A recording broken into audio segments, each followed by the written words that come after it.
तो यार आपका 60% जो एग्जाम है वो बिल्कुल एवरेज होता है। वो 3 बार आपने मिस्टेक्स कर रखी है हिंदी में, 3-4 मिस्टेक्स पे 1 नंबर कटते हैं। जो भी तुम्हारे सीबीएसई की मार्किंग स्कीम आती है वो पूरी बेटा स्टूडेंट्स के फेवर में होती है, टीचर के फेवर में तो होती ही नहीं है। Hey guys, it's Krishma, welcome back to my channel creative learning. आज मैं आपको बताऊंगी बोर्ड्स के बारे में। बहुत सारे जो डाउट्स है बच्चों के मन में कि बोर्ड एग्जाम टफ होता है कि नहीं, बोर्ड एग्जाम्स में चेकिंग कैसे होती है। इस बार 50% कॉम्पिटेंसी बेस्ड क्वेश्चन आएंगे जो काफी टफ लग रहे हैं और बहुत सारे मिथ्स। मैं हर साल ये वीडियो बच्चों के लिए बनाती हूँ क्योंकि बच्चों के दिमाग में बहुत सारी चीज़ें जो है फीड कर दी जाती हैं through schools, coaching centres, online teachers, बहुत सारी चीज़ें जो उनको बार बार ट्रबल करती है और वो अपनी पढ़ाई को छोड़ करके इन सब चीज़ों में चले जाते हैं। इस वीडियो को अगर पूरा देख लिया, आई एम डैम श्योर तुम बहुत ज़्यादा कॉन्फिडेंट फील करोगे। एट द सेम टाइम तुम्हें एक फीलिंग आएगी कि जो भी तुम पढ़ाई कर रहे हो या जैसा भी पढ़ रहे हो वो एक राइट डायरेक्शन में है।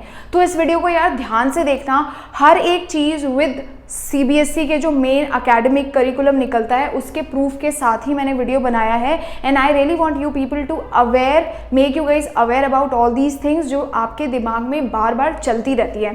सबसे पहला जो क्वेश्चन आता है बच्चे के दिमाग में वो होता है कि दीदी बोर्ड एग्जाम्स ईजी होते हैं या टफ होते हैं। तुम्हें मैं एक चीज़ बताती हूँ, ऐसा कोई कॉन्सेप्ट होता ही नहीं है। बोर्ड एग्जाम को प्रिपेयर करने का एक तरीका होता है। तो यार आपका 60% जो एग्जाम है वो बिल्कुल एवरेज होता है। उसमें हर एक चीज़ ऐसी होती है जो हर एक बच्चा आंसर कर सके, और 40% पेपर ऐसा होता है जो हल्का सा थोड़ा टफ होगा, जिसमें से 1 या 2 क्वेश्चंस ही ऐसे होते हैं जो थोड़े से आपको लग सकते हैं कि टफ हैं। उसके अलावा आपका जो भी बच्चे पेपर होता है वो बिल्कुल ऐसा होता है जो आप कर सकते हो। जो आपके हाफ ईयरली एग्जाम्स का लेवल होता है, जो आपके प्री बोर्ड एग्जाम्स का लेवल होता है, वो बोर्ड एग्जाम के लेवल से बहुत ज़्यादा टफ होता है। इसीलिए आपको ऐसा फील होता है कि बोर्ड एग्जाम्स बहुत ज़्यादा टफ हैं। तुम लास्ट ईयर के बोर्ड एग्जाम का पेपर निकालो, उससे पिछले साल का बोर्ड एग्जाम का पेपर निकालो, तुम फील करोगे कि ये पेपर तुम्हारे स्कूल में जो प्री बोर्ड या हाफ ईयरली है उससे इजी है। मैं तुम्हें एश्योर करती हूँ कि बोर्ड का पेपर केवल टॉपर्स बच्चों के माइंडसेट से नहीं डिजाइन होता।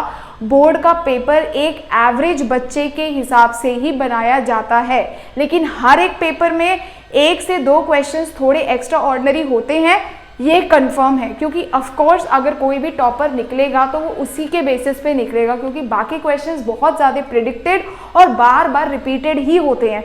तो इस चीज़ का आपको एक बहुत ज़्यादा ध्यान रखना है। तो पेपर 60% लगा लो ऐसा पेपर है जो तुम्हें डेफिनेटली आता ही होगा। तुम कभी भी पेपर में जाके ब्लैंक नहीं हो सकते, तो आराम से अपनी पढ़ाई करो। दूसरा है हार्ड मार्किंग। ये एक ऐसा कॉन्सेप्ट है, मुझे समझता नहीं बच्चा इतना क्यों टेंशन है। तुम क्या करते हो स्कूल टीचर में, तुमने यार एक पेपर लिखा, पेपर में तुमने कोई क्वेश्चंस लिखे, टीचर क्या करता है उसको पसंद नहीं आया, 3 में से तुम्हें 0 नंबर दे दिया। बोर्ड एग्जाम्स में 0 मार्क्स देना अलाउड नहीं होता। तुम सीबीएसई का जब ब्लूप्रिंट निकालोगे तो तुम फील करोगे, फॉर एग्जाम्पल तुमने मैथ्स का न्यूमेरिकल सॉल्व किया, तुमने 2 या 3 स्टेप करे और आखिरी में तुम्हारा आंसर गलत आ गया, तो पूरा न्यूमेरिकल गलत नहीं होता उस केस में। अगर 3 मार्क का क्वेश्चन है और तुम्हारा लास्ट का आंसर गलत आया तो उसके आधे या 1 नंबर ही कटेंगे। ऊपर के जो तुमने अगर स्टेप सही किए हैं उसके पूरे तुम्हें 2 मार्क्स मिलेंगे ही मिलेंगे। सीबीएसई में स्टेप मार्किंग होती है। तो अगर मैथ्स में तुम्हारे लास्ट का आंसर गलत है, डजंट मेक एनी सेंस, तुम्हें ऊपर के 2 से 3 स्टेप्स के मार्क्स मिलेंगे। सोशल साइंस है, सोशल साइंस के पेपर में अगर तुमने क्वेश्चन से रिलेटेड कुछ भी लिख दिया, तुम्हें जो पूछा है वो नहीं आता, बट उससे रिलेटेड तुमने कोई भी इंफॉर्मेशन दी है, तुम्हें कभी टीचर वहाँ पे 0 नहीं देगा। हाफ मार्क्स 1 मार्क देता ही देता है बेटा। सेम अगर तुम्हें लगता है कि तुम्हारी हिंदी में मात्राएं गलत होती, तो ऐसा नहीं होगा कि अगर एक आंसर में तुमने यहाँ पे मात्रा गलत करी तो टीचर हाफ मार्क्स काट देगा। ऐसे नहीं होता है। अगर मान लो 2-3 बार आपने मिस्टेक्स कर रखी है हिंदी में, स्पेलिंग्स की मात्राएं गलत है, तब 3-4 मिस्टेक्स पे 1 नंबर कटते हैं। ऐसा नहीं है कि एक मिस्टेक पे आधा नंबर कटेगा, फिर तो बच्चे का कभी पूरा मार्क्स आ ही नहीं सकता, फिर तो 10-12 नंबर स्पेलिंग और मात्राओं में ही कट जाएंगे। सेम इंग्लिश में भी होता है कि ऐसा नहीं है कि टीचर आपकी ग्रामर मिस्टेक्स हर एक जगह पे आधे मार्क्स काटता जाए। जब 2-3 मिस्टेक्स होती है तब टीचर आधा नंबर या 1 नंबर काटता है, टीचर पे डिपेंड करता है वो चीज़। और मिस्टेक्स पे 1 नंबर कटते हैं। ऐसा नहीं है कि एक मिस्टेक पे आधा नंबर कटेगा, फिर तो बच्चे का कभी पूरा मार्क्स आ ही नहीं सकता, फिर तो 10-12 नंबर स्पेलिंग और मात्राओं में ही कट जाएंगे। सेम इंग्लिश में भी होता है कि ऐसा नहीं है कि टीचर आपकी ग्रामर मिस्टेक्स हर एक जगह पे आधे मार्क्स काटता जाए। जब 2-3 मिस्टेक्स होती है तब टीचर आधा नंबर या 1 नंबर काटता है, टीचर पे डिपेंड करता है वो चीज़। और ब्लूप्रिंट जो होता है, जो भी तुम्हारे सीबीएसई की मार्किंग मार्किंग स्कीम आती है वो पूरी पूरी बेटा स्टूडेंट्स के फेवर में होती है, टीचर के फेवर में तो होती ही नहीं है।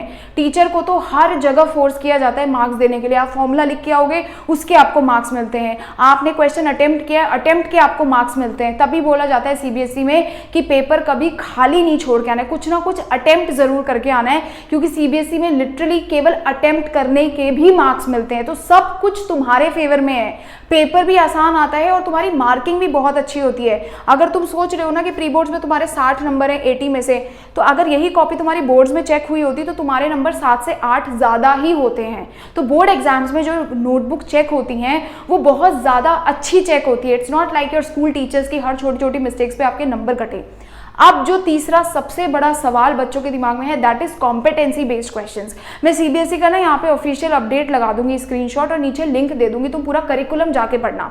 सीबीएसई ने अपडेट किया 23-24 एकेडमिक ईयर के लिए। सीबीएसई ने बोला हम 50% ऑफ कॉम्पिटेंसी बेस्ड क्वेश्चंस देंगे।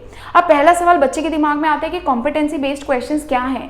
बेटा इसको ऐसे समझ के चलो कि कॉम्पिटेंसी बेस्ड क्वेश्चंस आपका दूसरा नाम है जो केस स्टडी क्वेश्चंस है उनके लिए। जब पहले भी पेपर होते थे तो केस बेस्ड क्वेश्चंस आते थे। फॉर एग्जांपल पोल्यूशन से रिलेटेड क्वेश्चन आना है तो एक स्टोरी टेलिंग सी आएगी, आपके पास एक पैराग्राफ आएगा कि भाई एक शहर में निधि नाम की लड़की रहती है, उसके शहर में पोल्यूशन बढ़ रहा है, तो पोल्यूशन बढ़ने के रीजंस क्या हो सकते हैं, एंड आपके पास ऑप्शंस आएंगे।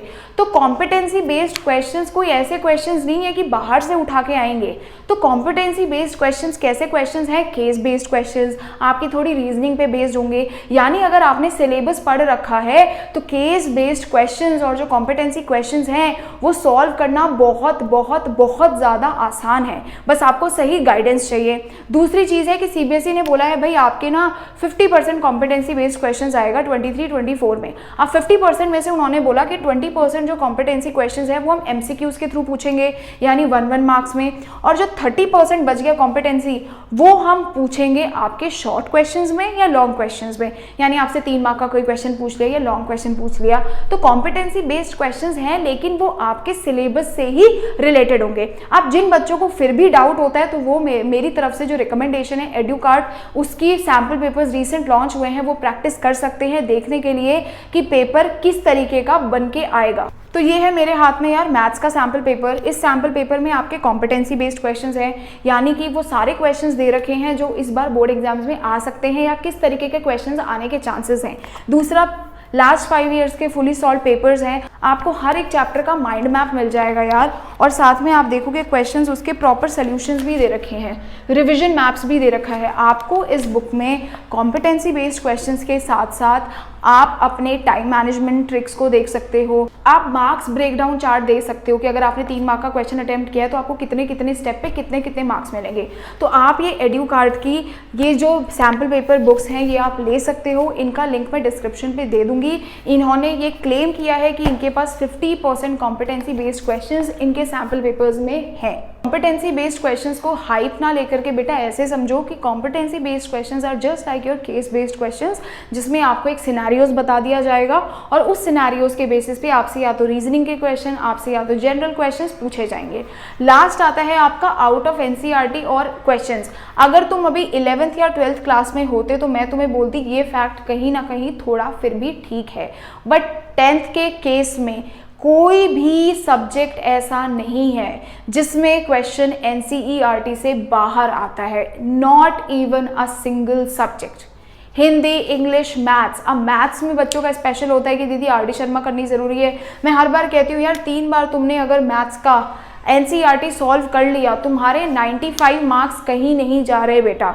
केवल एक क्वेश्चन होता है जो टीचर थोड़ा घुमा फिरा के देता है, वो भी ऐसे करता है कि एनसीईआरटी के किसी 2 कॉन्सेप्ट्स को कंबाइन करके एक क्वेश्चन बना के दे दिया।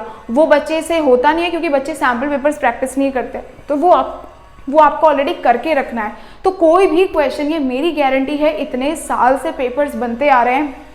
लास्ट ईयर बच्चों के ना मैंने बहुत ज़्यादा रिएक्शन वीडियोस भी डाले हैं जिसमें बच्चा बता रहा है कि उसका इंग्लिश का पेपर कैसे गया, साइंस का, वो जाके देखो। उसमें बच्चों ने स्पेशली बताया है कि कैसे जो पेपर है वो पूरा NCERT से ही बना है, कैसे जो पेपर है उसका लेवल काफ़ी ज़्यादा ईजी है, वो टफ नहीं है। उसके लिए आप चैनल पे जाके मेरा रिएक्शन वीडियोस देख सकते हो स्टूडेंट्स के साथ। तो यहाँ पे आउट ऑफ NCERT जैसा कोई कॉन्सेप्ट है ही नहीं। Everything will be asked from your NCERT text book. जो उसमें टॉपिक्स हैं वही पूछे जाएंगे। कोई अननेसेसरी एक्स्ट्रा क्वेश्चंस आपको रिक्वायर्ड हैं ही नहीं। आप शिद्दत से अगर सिर्फ NCERT ख़त्म कर लो और अपने सैम्पल पेपर या वन शॉट जो भी आप पढ़ते हो साथ साथ में उनको पढ़ो, क्योंकि वो बिल्कुल CBSE से अपडेटेड होते हैं सिलेबस से, और कोई भी एक्स्ट्रा क्वेश्चंस अननेसेसरी उसमें नहीं होते, तो आपका बेटा सारा काम हो जाएगा। तो आई होप यार आपको ये वीडियो थोड़ा सा समझ आया होगा, आपको क्लैरिटी मिली होगी। इसके बाद भी अगर आपके कोई भी डाउट्स हैं तो आप प्लीज़ कॉमेंट सेक्शन में मुझे लिख सकते हैं, एंड आप चैनल को ज़रूर से सब्सक्राइब कर लेना, क्योंकि मेरे चैनल पे मैं बहुत ज़्यादा गिव अवेज लेके आती रहती हूँ। एंड अपना कमेंट और इसे लाइक करके अपने दोस्तों को वीडियो शेयर करना मत भूलना, क्योंकि उनसे उनको डेफिनेटली हेल्प हो सकती है। Bye everyone.